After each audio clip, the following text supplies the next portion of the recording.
Bueno, bienvenidos nuevamente. Vamos a empezar entonces con la segunda parte de nuestro simposio.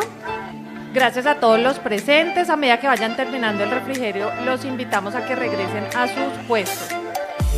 Vamos a arrancar esta segunda parte con la doctora Liliana María Yepes Gómez. La charla se titula Biología del virus del VPH, verrugas genitales, infección en otros sitios y vacunación. La doctora Yepes es especialista en ginecología obstetricia de la Universidad Libre, además ginecóloga de la Fundación Universitaria de Ciencias de la Salud FUC. Actualmente es docente de posgrado de la Universidad Libre, es miembro en número de la Sociedad de Ginecología y Oncología de Colombia. Doctora, muchísimas gracias. Bueno, muchísimas gracias a todos. Este es un momento, la gente que está en el refrigerio, los invitamos para continuar con nuestra charla. Bueno,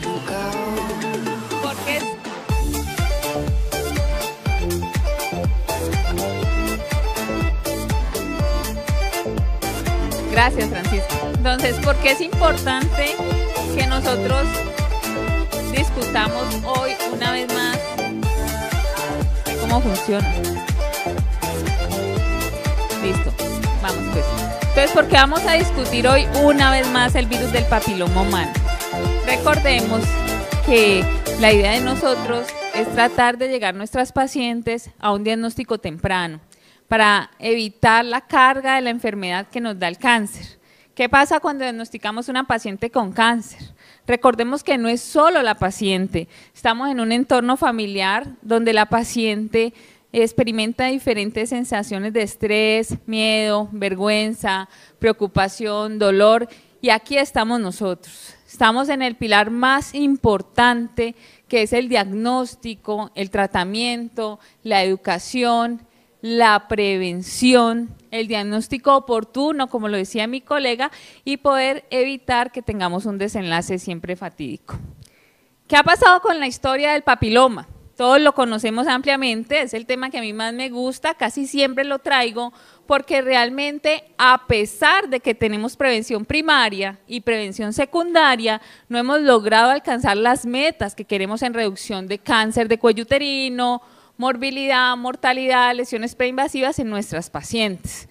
Es un virus que la historia de detectar un virus que produzca cáncer viene de hace muchos años. Un italiano en 1842, Domenico, vio que había más incidencia de una enfermedad en mujeres casadas, viudas, consortes y prostitutas, diferente a la enfermedad que había, por ejemplo, en pacientes que eran monjas, ¿sí?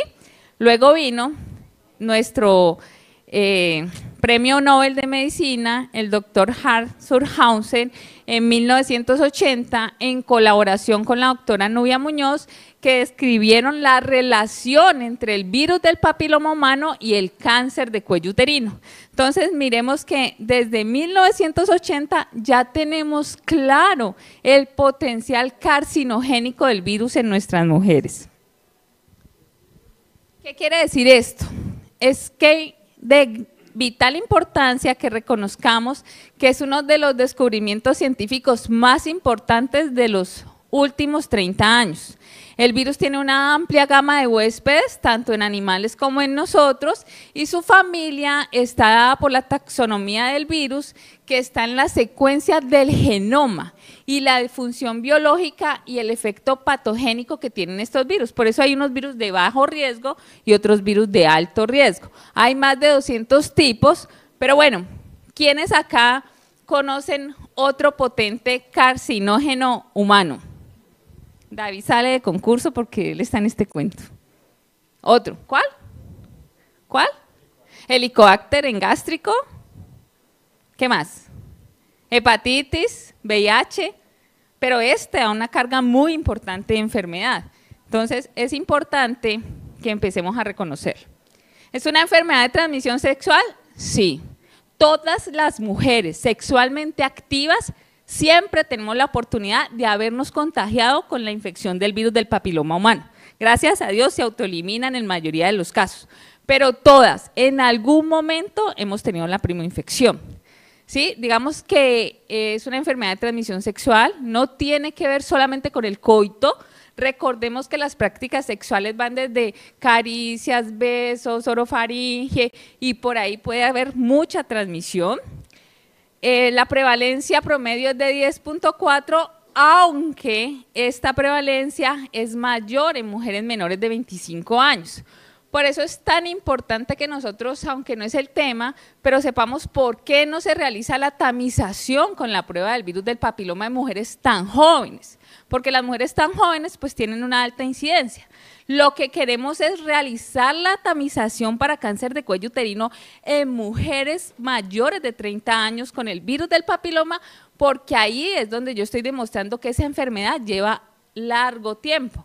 Entonces la persistencia de esa infección es lo que más riesgo me va a dar para la transformación maligna. Bueno, ¿qué pasa cuando yo hablo de persistencia?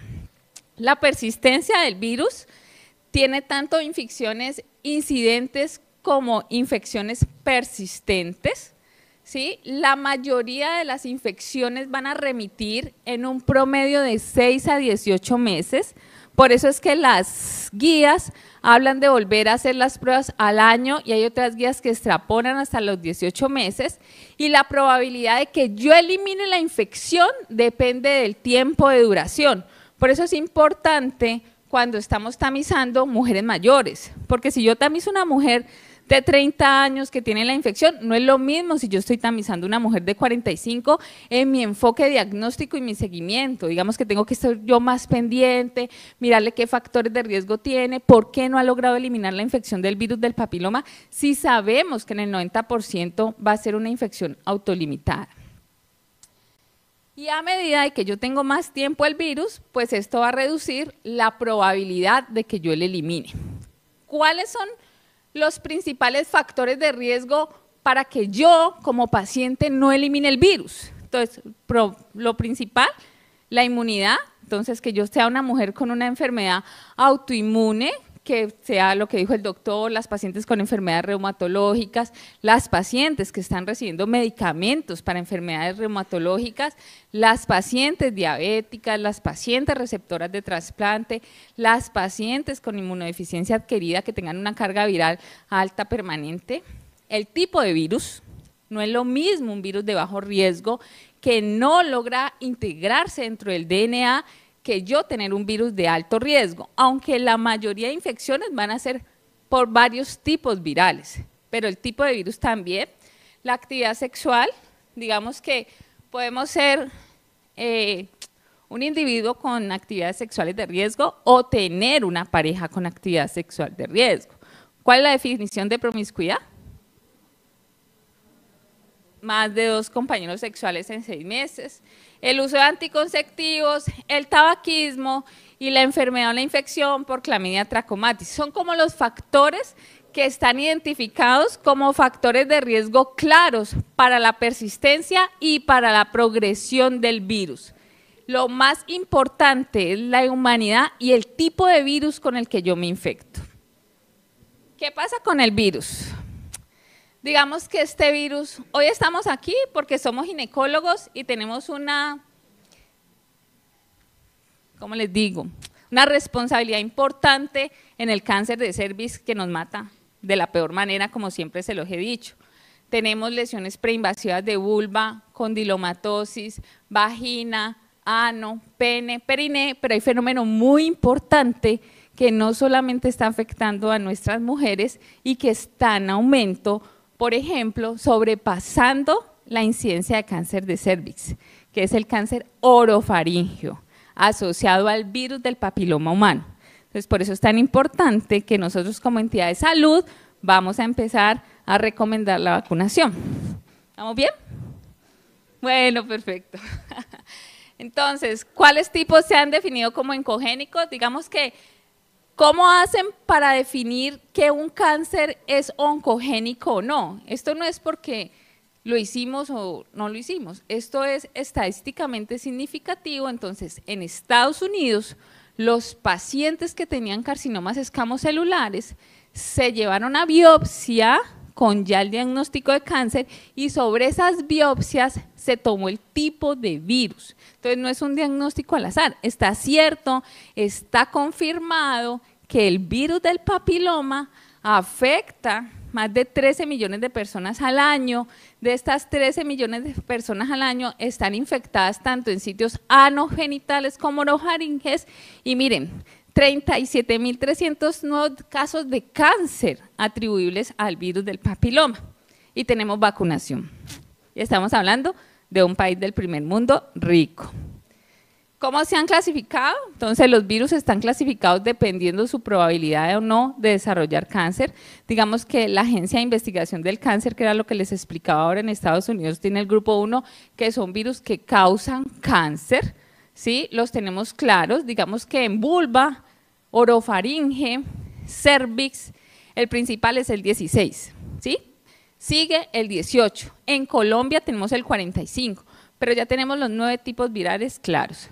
Los que probablemente causan cáncer, posiblemente cáncer, los que no clasifican como cáncer, que son los virus de bajo riesgo, pero causan las verrugas genitales, y los que, pues no nos van a causar cáncer, pero nos causan otro tipo de enfermedades. Miren aquí, los virus de alto riesgo oncogénico, como les decía, cáncer anal, vaginal, vulvar, orofaringio, los virus de bajo riesgo que producen las verrugas genitales y la papilomatosis laringea recurrente, posiblemente, y los carcinogénicos, que es la clasificación taxonómica de los diferentes virus. Entonces, el cáncer es la punta del iceberg de una enfermedad que cada vez es una enfermedad de salud pública por el impacto que tiene dentro de nuestra población, y ya no solamente femenina, sino que masculina. Y masculina en cáncer orofaringeo, con altas tasas de mortalidad en los hombres, dependiendo de la edad del diagnóstico. Luego siguen las lesiones premalignas de nosotras, cervix, vulva, vagina, ano, y las lesiones premalignas en pacientes que tienen sexo con hombres en el carcinoma anal y perianal, y la infección del VPH, que es la infección de transmisión sexual, más altamente transmitida y prevalente en el mundo. Acuérdense que los que se infectan son nuestros adolescentes y adultos jóvenes con cualquier tipo de práctica. ¿Qué pasa en la vulva? Ya mi compañero explicó los diferentes tipos de VIN. Uno de los síntomas importantes que ustedes tienen que conocer como ginecólogos es el prurito vulvar crónico, que existen las lesiones o las neoplasias intraepiteliales vulvares asociadas al virus, las verrugas genitales y el carcinoma escamocelular de vulva. ¿Qué pasa cuando hay verrugas? Cuando hay verrugas genitales, estamos hablando de que hay una infección activa del virus. Esa paciente que tiene verruga genital tiene mayor carga viral y tiene mayor posibilidad de transmisión. O sea, también si un hombre tiene una verruga genital, tiene una infección activa, que puede ser mucho más transmisible que una paciente que sea clínicamente asintomática. Entonces, miren, las verrugas son altamente infecciosas porque la carga viral es alta, y si yo tengo actividad sexual con una persona que tiene verrugas clínicas, pues yo tengo la probabilidad de infectarme más allá del 65% del papiloma. ¿Se tratan? ¿No se tratan? ¿Quiénes han visto pacientes con verrugas acá? ¿Cuántas pacientes se las quieren quitar? Todas. Entonces, digamos que el potencial oncogénico de la verruga, como dijo el doctor, es muy bajo, pero realmente la afectación de la paciente, ya sea hombre o mujer, por una verruga, es complicada. Entonces, hay que tratarlas. Disminuye la carga viral. ¿Qué pasa con el periodo de incubación cuando uno se infecta? Entre 3 semanas y 8 meses, ¿sí? La verruga tiene una asociación entre infección genital y bucal de un 10.4, pero los diferentes tipos de concordancia virales entre verrugas orales y genitales va hasta un 60%. ¿Cuántos le revisamos la boca a las pacientes? ¿Ninguno? ¿Sí, Julio? ¿Toda la boca? ¿Tú también? ¿Cuántos compartimientos tiene la boca? Le metemos la baja lengua, el dedo. David, ¿le revisamos la boca a las pacientes? No, ¿y el ginecólogo? Ah, Adriana, una compañera recién graduada de ginecóloga, oncóloga. ¿Le revisamos la boca? Sí, ahorita. Bueno, entonces, digamos que es importante que recordemos esto. Para presentar verrugas genitales, los principales factores de riesgo son el género. Lo vemos más en mujeres, en la parte del introito, la edad y la actividad sexual. Las verrugas genitales son un amplio espectro, desde lesiones genitales como tumores blandos, exofíticos, confluentes, grandes, en forma de coliflor. Pueden haber verrugas planas, que nosotros realmente no vemos, papilares o pediculadas. Miren la frecuencia. En vulva, la enfermedad verrugosa es muy alta, vagina, periné, ano, cervix y hasta en uretra. Como decía el doctor Morales, si ustedes tienen una paciente que tiene una infección vulvovaginal con verrugas, es imposible que no le pongan un espéculo. ¿Siempre ponen espéculo? Perfecto, terminamos ya. Entonces, a toda paciente, eso, doctora Marcela, toda paciente se le debe poner el espéculo. ¿Qué pasa con las pacientes que tienen síntomas? Que les pica, que tienen una pareja con infección de VPH, que tiene una verruga en otra parte, ¿se envía a vulvoscopia o solamente les hacen diagnóstico clínico? ¿Se envían a vulvoscopia? ¿Cuántos? Bueno, hay que enviar las pacientes a vulvoscopia dependiendo de lo que ustedes le encuentren. Mire que pacientes asintomáticas, solamente con prurito vulvar, tienen lesiones vulvoscópicas hasta en un 33%. De estas, más de la mitad van a ser condilomas y en algún porcentaje pueden encontrar una neoplasia intraepitelial vulvar. Entonces no se nos puede pasar remitir las pacientes a un examen vulvoscópico adecuado. ¿Cuándo biopsio yo un condiloma?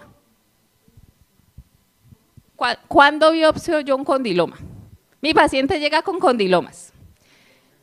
Exacto. Primero, cuando no mejora. Ah, el doctor hace patología y cervical.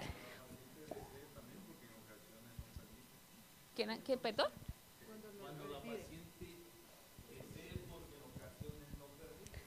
Bueno, digamos que eso va académicamente cuando biopsiamos un condiloma. Cuando no mejora, si es VIH positiva, cuando yo tengo un caso dudoso clínicamente, que no sé si en ese condiloma, como les mostraba la foto del doctor, puede haber o no una lesión precancerosa o un cáncer, cuando las lesiones no responden a la terapia.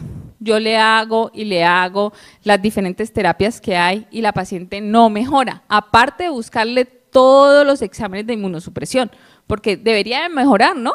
La mayoría de infecciones por el VPH van a remitir en los primeros 18 meses. Nosotras tenemos un caso de una paciente con una leucemia que tiene un trasplante. María Mercedes la ha operado 2 veces, una paciente muy joven y recidiva y recidiva y recibida por su trasplante. Cuando la lesión es atípica o cuando el paciente está inmunocomprometido. Entonces, ojo, si ustedes están siguiendo una paciente con condilomatosis vulvovaginal, hay que mirarle todos los factores de riesgo, definir cuándo lo van a remitir. Si el condiloma vuelve y sale, tiene alguna característica clínica, los bordes cambia, biópselo, biópselo. Pregunten cuál es la mejor forma de hacer la biopsia. No se debe sacar toda la lesión, hay que mirar en qué parte la voy a hacer y hay que describir adecuadamente en el informe colposcópico de dónde la realicé. ¿Qué pasa con los tratamientos? Lo más importante es eliminar los síntomas, de reducir las cargas virales, tratar de evitar que las pacientes tengan, evitar que las pacientes tengan más periodos libres de verrugas y recordémosles que a pesar de que nosotros le estamos eliminando la verruga, no estamos eliminando el virus. El paciente continúa con virus y es algo que hay que tratar. Hay que revisar siempre el cuello y que el tratamiento, siempre las verrugas genitales tienen alto riesgo de recurrencia. Digamos que el tratamiento va a depender de la biopsia, de lo que yo encontré, el tamaño de las verrugas, el número de las verrugas y la ubicación. Las pacientes embarazadas también son un caso especial porque la mayoría de pacientes revierten. Los condilomas también pueden revertir y ceder espontáneamente, pero digamos que hay varios tipos. Los que no son queratinizantes responden muy bien a las terapias tópicas, ¿sí?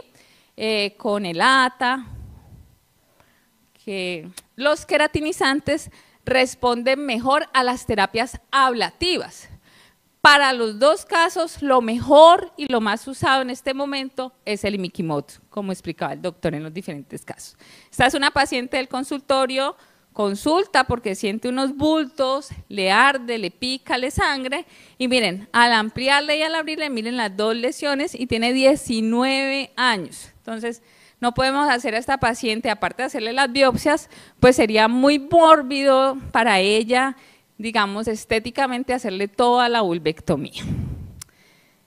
¿Qué más sabemos del papiloma? Entonces sabemos que está en el cáncer de vulva, en las lesiones preinvasivas, en el cáncer de vagina y en las lesiones preinvaginas de vagina. Aquí ya diferentes fotos de lesiones que podemos ver del carcinoma de vagina, las tipos de cirugías que les explicaba el doctor Monzón esta mañana. Esta paciente es una paciente de 95 años sobre un fondo de líquen, le quitaron el tumor y le hicieron la linfadenectomía unilateral, es un carcinoma escamocelular de vulva invasivo y están pendientes de la patología. Y hay casos así que no queremos ver, donde realmente el tratamiento pues es algo muy mórbido. ¿Recuerdan esto? Michael Douglas, ¿quién dijo por allá? ¿Qué tiene Michael Douglas? Exacto. Hoy estamos aquí, a pesar del papiloma, por el cáncer orofaríngeo. El cáncer orofaríngeo tiene dos grandes grupos. El carcinoma orofaríngeo, que está asociado al alcohol y a fumar, que es off de papiloma, y el carcinoma orofaríngeo asociado al virus del papiloma humano, ¿sí? El carcinoma orofaríngeo comprende toda la parte de la amígdala, la base de la lengua, el paladar blando, la úvula, y es un problema actual de salud pública.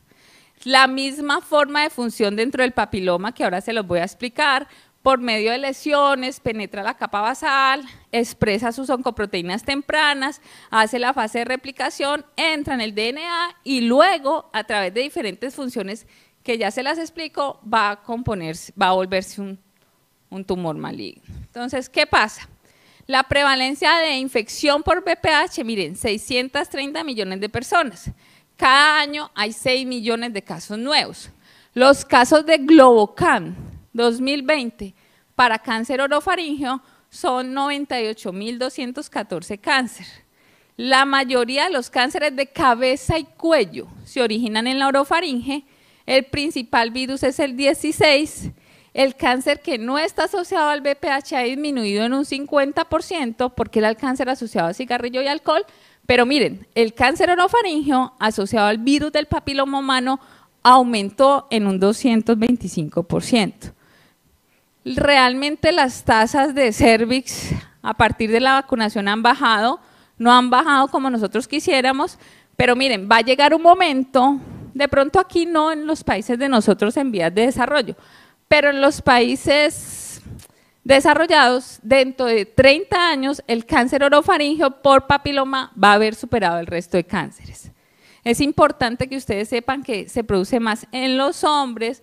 Aquí les traigo la tabla de hombres por edad, ¿sí? El número de nuevos casos. La mortalidad también es mayor en los hombres, miren a comparación con las mujeres, y hay un estudio en Cali que está, digamos, relacionado con las tendencias de cáncer oral asociado al virus del papiloma humano en nuestra revista colombiana de cancerología. Entonces, ¿qué tenemos? Tenemos un virus ya descubierto, altamente oncogénico, que es desastroso en las mujeres y que ahora viene a tener una alta carga de enfermedad también en los hombres.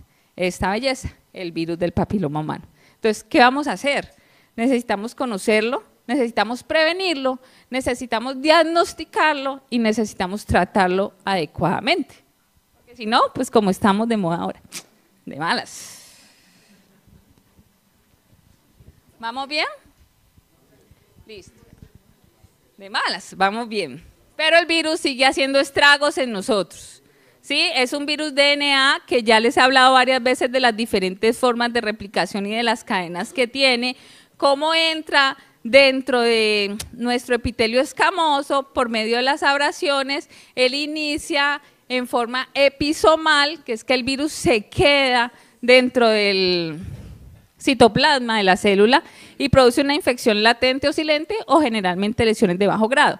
Cuando hay una expresión de las oncoproteínas que hacen que haya una inestabilidad genómica y hacen que inicien como la alteración a nivel del ciclo celular, actuando sobre las proteínas P53 y dentro de los diferentes genes del gen del retinoblastoma, empieza a haber una transcripción a través del DNA del hospedero y eso hace que se acumulen los daños y que toda esta actividad induzca a una transformación maligna. Entonces tenemos desde lesiones de bajo grado, lesiones de alto grado y el cáncer invasor en los diferentes sitios. Y es la misma forma de actuar. ¿Qué pasa con este virus? Digamos que esto lo hemos tratado de hablar varias veces, pero ¿por qué pasa esto? Resulta que el virus tiene altas técnicas para hacer una evasión de la respuesta inmune.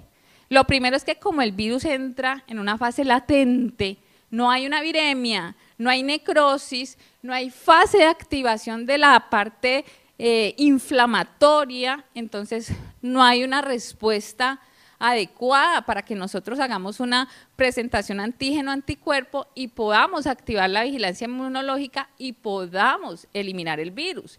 Y los virus de alto riesgo hacen que cada vez ellos sean menos detectados por nuestro sistema inmune. Entonces, esto es importante por las diferentes oncoproteínas y miren que ellos hacen que las señales proinflamatorias de nosotros se disminuyan para no hacer reconocimiento.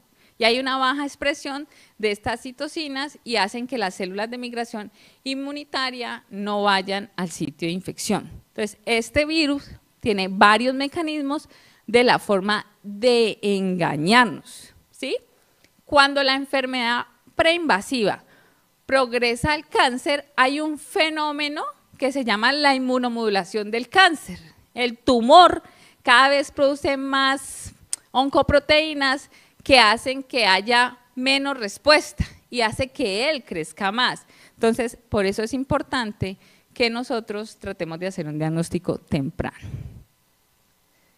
Bueno, ¿qué más? ¿Dudas? ¿Preguntas? Entonces, este artículo salió el 11 de mayo.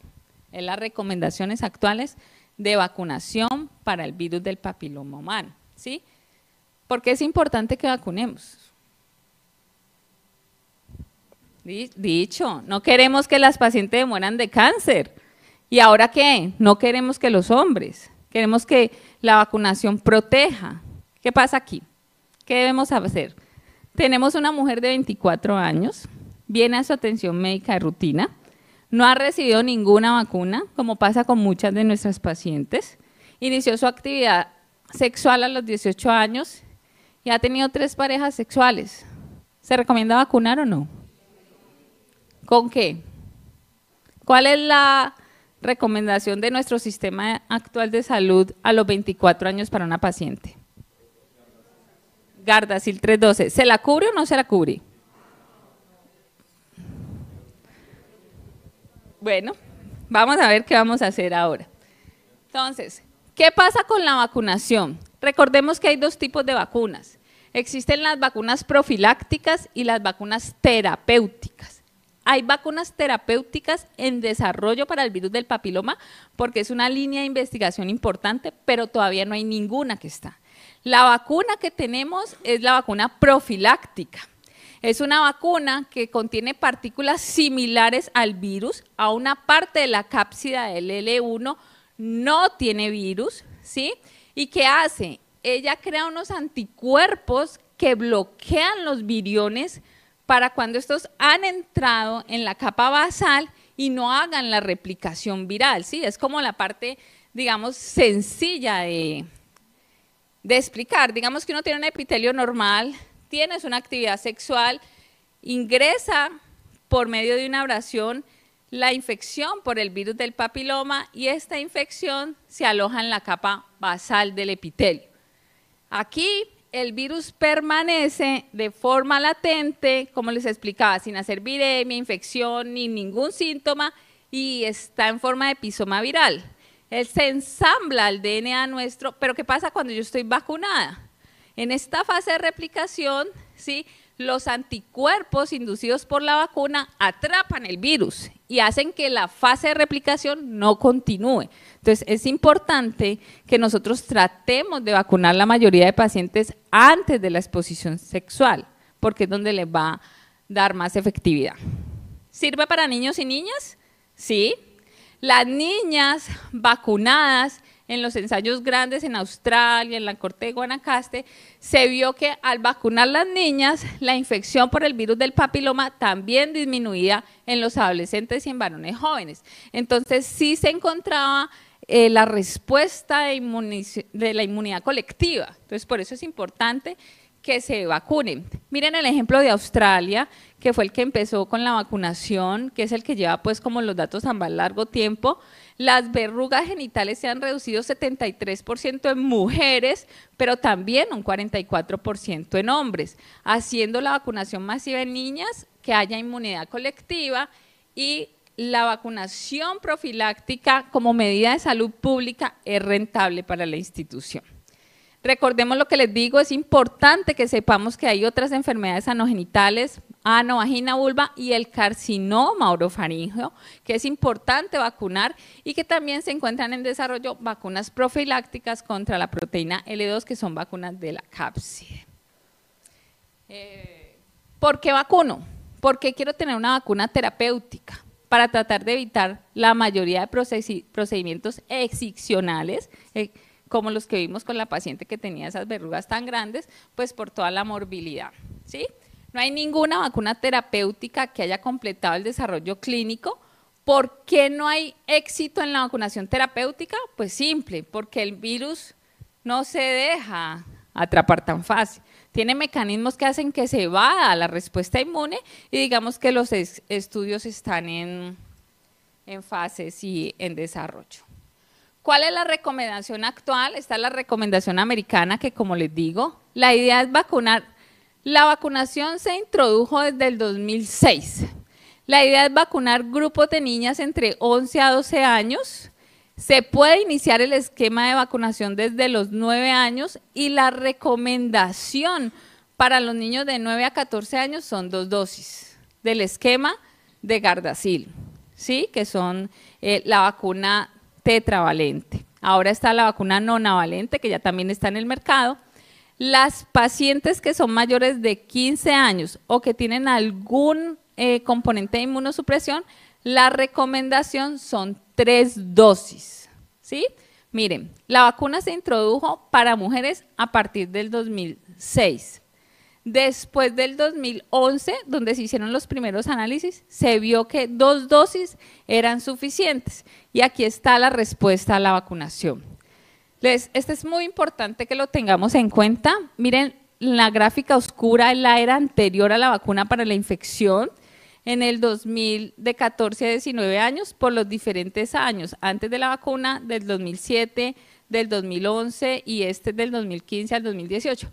Miren los pacientes jóvenes que no han tenido actividad sexual o que tienen el virus del papiloma negativo en los estudios de vacunación, la reducción tan importante que se logró en la infección por el virus del papiloma humano después de vacunar. Pero es importante que esa vacunación sea en un contexto de un programa de vacunación nacional, que sea orientada por los médicos, que nosotros le perdamos el miedo a las reacciones, que sepamos que es una vacuna segura, efectiva y eficaz.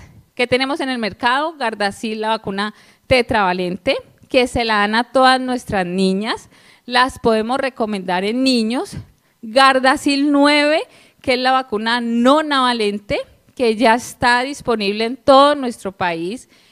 También se recomienda en niños, niñas de 9 a 26 años. Hay unas pacientes que es después de los 26 años, que es una vacunación como de CAP-CHAP, tratar de que las pacientes que no han sido vacunadas de los 26 a los 45 años se pueden vacunar, se deben vacunar. Y aquí está el componente, ¿Qué pasa con la investigación en las vacunas? Digamos que cuándo se deben administrar, ya les decía, a partir de los 9 años de edad, se puede administrar hasta los 26 años como una estrategia para pacientes que no hayan sido vacunar y se recomienda la vacunación de actualización en pacientes mayores de 27 años. Esa es la recomendación que sale ahorita en mayo del 2011. ¿Cuál es el momento óptimo antes de que mi paciente tenga actividad sexual? Deberíamos de recomendar la vacunación en niños y niñas, no solo para las niñas. No hay por qué hacer test de virus de papiloma si yo quiero vacunar a mi paciente. Si mi paciente tiene un antecedente, una infección de virus de papiloma, la puedo vacunar, ¿sí? No es una contraindicación que yo ya haya tenido actividad sexual, que tenga un papiloma en una prueba de citología o en una prueba molecular, que tenga verrugas o que tenga el antecedente de la infección por VPH. La seguridad de la vacuna está comprobada. Miremos que las reacciones son reacciones locales, el síncope y todo lo que se produjo son eventos que se pueden minimizar y el efecto secundario más grave es el dolor y la infección en el momento donde se aplica la vacuna. Pero la vacuna es efectiva, eficiente, eficaz y segura. ¿Está la respuesta? Claro que esta paciente debe ir a vacunación. Es una paciente de 24 años con un debut sexual desde los 18, ha tenido 3 parejas sexuales y podríamos disminuirle su riesgo de otro tipo de infecciones. Aquí está donde se registran los efectos adversos de las vacunas que siempre están y bueno, esta es mi invitación hoy. No solamente tenemos cervix, tenemos vulva, vagina, ano, carcinoma orofaríngeo que está creciendo.